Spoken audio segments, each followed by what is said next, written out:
Olá, seja mais uma vez aí bem-vindo ao canal História e Curiosidades. Eu sou Rafael Caires e estamos retornando aí depois de um tempo aí sem vídeo e hoje para fazer um vídeo sensacional aí, Revolução Industrial, um vídeo que muitos alunos já haviam pedido para mim e hoje nós vamos fazer esse vídeo aí sobre Revolução Industrial. A Revolução Industrial foi um processo muito interessante aí na história da humanidade, pois ela trouxe inúmeras transformações. A Revolução Industrial é uma das grandes revoluções,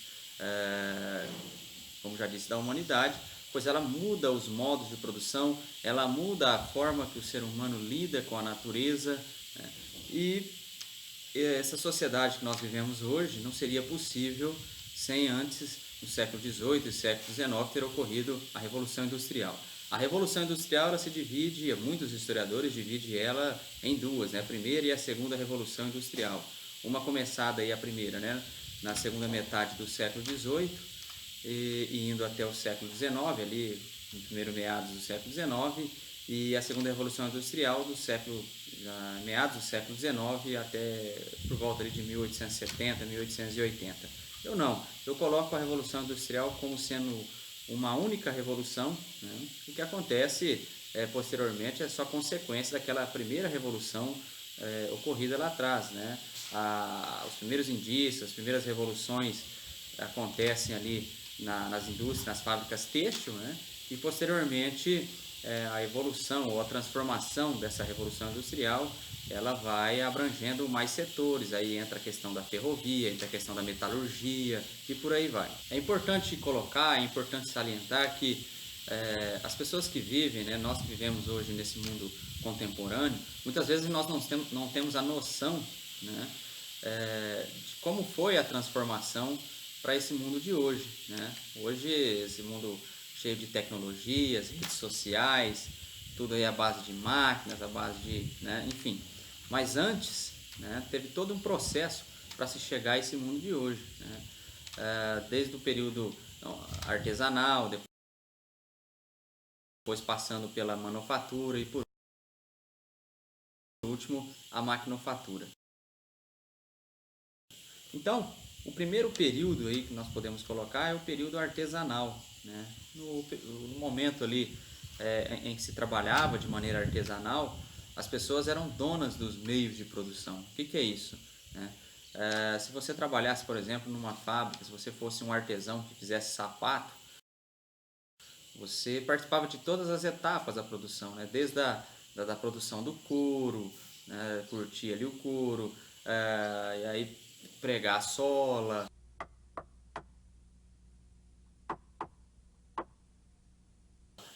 fazer todas as etapas, enfim, você conhecia desde o começo até o final do produto, né? Você participava de todas as etapas e trabalhava ali, na maioria das vezes, era fábricas familiares, né? Os familiares ali também ajudavam na produção. Então, quando chegava o produto pronto, a pessoa se sentia que parte daquilo ali, né? A pessoa podia dizer, né? Olha, esse produto foi eu que fabriquei. É claro que no sistema artesanal a produção era muito mais lenta, né? Não havia a utilização de máquinas, né? Então era muito mais lenta, mas o trabalhador participava de toda a etapa da produção e, como eu já disse, né, era dono dos meios de produção. Já na Idade Moderna, por volta do século XV e século XVI, o mundo está vivendo a ascensão da burguesia, a Europa vive a ascensão da burguesia. E o modo de produção também passa a atender à necessidade de lucro dessa burguesia. Então, sai assim do artesanato e começa o sistema conhecido como manufatura. O que é a manufatura? Na manufatura, todos aqueles trabalhadores artesanais eles são reunidos em um mesmo local. Então, a produção é feita no mesmo local, seja num balcão, seja num local, né, onde se reunia ali os trabalhadores que tinham conhecimento, né, de fabricação de um determinado produto. Só que esses trabalhadores que até então trabalhavam de forma artesanal e, como eu disse, era dono dos seus meios de produção, agora não são mais donos dos meios de produção. Quem é dono de um meio de produção agora é a burguesia, é o burguês, né? É o que vai chamar lá na frente depois Karl Marx, é o capitalista, né? Ele que vai fornecer o couro, ele que vai fornecer as ferramentas, o trabalhador só vai entrar com a sua força de trabalho, né? Então, percebe que já há uma pequena mudança, né? A fabricação dos produtos já se torna um pouco mais rápida em relação ao que era o sistema artesanal. É claro que na manufatura ainda não existem máquinas sofisticadas, como vai ser a próxima etapa. Mas os trabalhadores já têm um determinado horário para chegar, já tem um horário para sair, o trabalho já é mais organizado e eles já não são mais donos das ferramentas, eles só entram com o seu trabalho.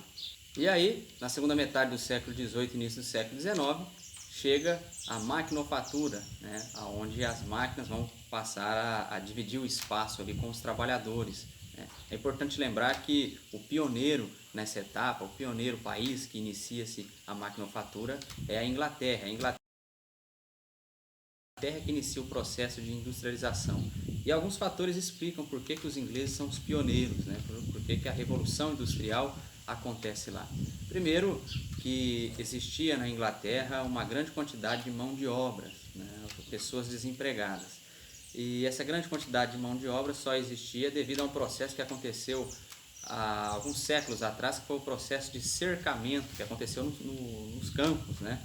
Então, aquelas terras que até então eram coletivas, de uso comum, né, elas acabam se tornando privadas, né? Algumas pessoas acabam se tornando donos dessas terras e por isso muitas pessoas ficam sem trabalho no campo, né? Acontece o processo de cercamento, as pessoas começam a cercar os seus lotes de terra e essas pessoas que ficam sem trabalho vão para a cidade em busca de emprego e lá nas cidades, né, vão acabar se juntando a um enorme grupo de pessoas desempregadas. Isso para o empresário, isso para o capitalista é muito bom, porque quando existe uma grande quantidade de mão de obra, você pode pagar menos para o seu trabalhador. É a famosa lei da oferta e procura.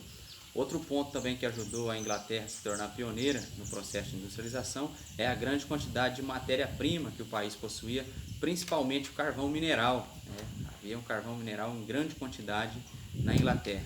E a outra questão é uma questão geográfica, pela Inglaterra ser uma ilha, né? Então você tem que pensar que no século XVII, século XVIII, as estradas e se locomover ali por terra era muito complicado e o tipo de viagem, né, o tipo de caminho que era mais rápido ali era a navegação. E a Inglaterra, por ser uma ilha então, e ter vários rios navegáveis também, ajudou na comunicação interna ali e em toda a logística, né? Então é um dos fatores que auxiliaram a Inglaterra a ser a pioneira no processo de industrialização, né? Na famosa Revolução Industrial. E as máquinas e as fábricas mudam drasticamente a vida das pessoas, né?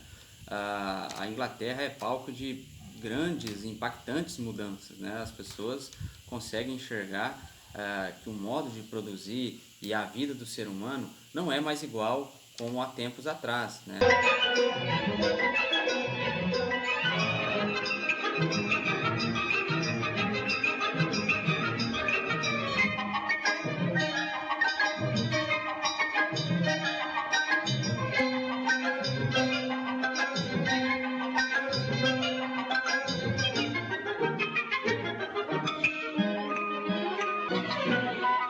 E é justamente pensando nessa sociedade que muitos filósofos, muitos escritores vão pensar e começar a escrever sobre a consequência dela, né? Um deles é o filósofo Karl Marx, né? Que escreve vários livros aí falando a respeito da vida do trabalhador, falando a respeito dos impactos futuros que essa revolução industrial pode causar, né? Ele escreveu vários livros, entre ele o Capital, né? Que é um dos mais célebres aí. O Karl Marx é um filósofo que viveu esse período, né? E acreditava que o futuro dessa revolução industrial inglesa seria uma grande revolta por parte dos operários, né? Operários que ele chamava de proletariado, né? Os proletários iriam tomar as fábricas e o mundo caminharia aí para um sistema socialista e posteriormente o comunismo, né? Assim que Karl Marx acreditava. E aí falando a respeito também da exploração dos trabalhadores, sim, no início aí da Revolução Industrial, as jornadas de trabalho eram de 12 a 16 horas. E nas fábricas, muitas vezes, quem era ali os trabalhadores, na maioria das vezes, eram crianças e mulheres, né? Pegava-se crianças e mulheres porque podia se pagar um salário menor, né, para esse grupo de pessoas, e aí, é claro, o lucro do capitalista seria um lucro muito maior. Então as jornadas eram assim. Existem também relatos de donos de fábricas, né, que adiantavam o horário, adiantava o relógio, né, para as pessoas chegarem e atrasava os relógios no momento da saída, tudo isso pensando na questão da produção, né? E o fato é que a Revolução Industrial modificou drasticamente a vida das pessoas. É claro que os produtos começaram a ser fabricados em série, né? Aumentou a produção, aumentando a produção, depois mais para frente vai haver um barateamento dos produtos, né? Isso tudo aconteceu de fato. Mas muitas pessoas ficaram desempregadas também com a sofisticação das máquinas, porque as máquinas muitas vezes faziam o trabalho de muitas pessoas. Então, muitos movimentos ocorreram, né, por parte dos trabalhadores desempregados. Né? Um dos movimentos, por exemplo, que ficou muito conhecido foi o ludismo, né? Onde as pessoas invadiam as fábricas e quebravam as máquinas. Esse movimento também é conhecido como quebra-máquinas, né? É um movimento ludista. Existem também muitos filmes, né, que retratam ali o período da Revolução Industrial, retrata a transformação que as fábricas trouxeram na vida das pessoas. Um dos mais célebres dele é o filme Tempos Modernos, né, com Charlie Chaplin. Temos também algumas produções nacionais. Eu gosto muito do filme O Homem que Copiava, né? É um filme ali com Lázaro Ramos, Pedro Cardoso. Nesse filme ele trata bastante a questão ali, algumas questões defendidas por Karl Marx, né? Algumas questões ali do marxismo. É bem tratado nesse filme O Homem que Copiava. Eu trabalho nessa papelaria. Sou operador de fotocopiadora. De vez em quando a máquina tranca aí, tem que abrir e tirar o papel. E a cópia tem que jogar fora.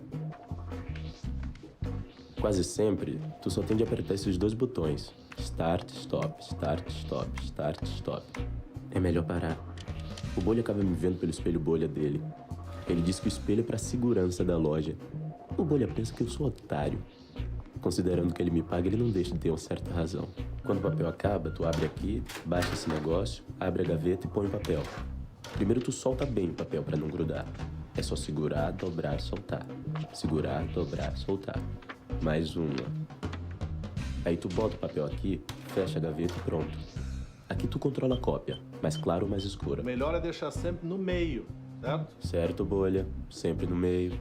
Aqui tu diz pra ela quantas cópias tu quer. Aí tu põe o original aqui. Se for um livro, tem que ficar segurando. Apertando esse botão aqui, tu tá dizendo: vai em frente, minha filha. Tá tudo certo. E ela vai.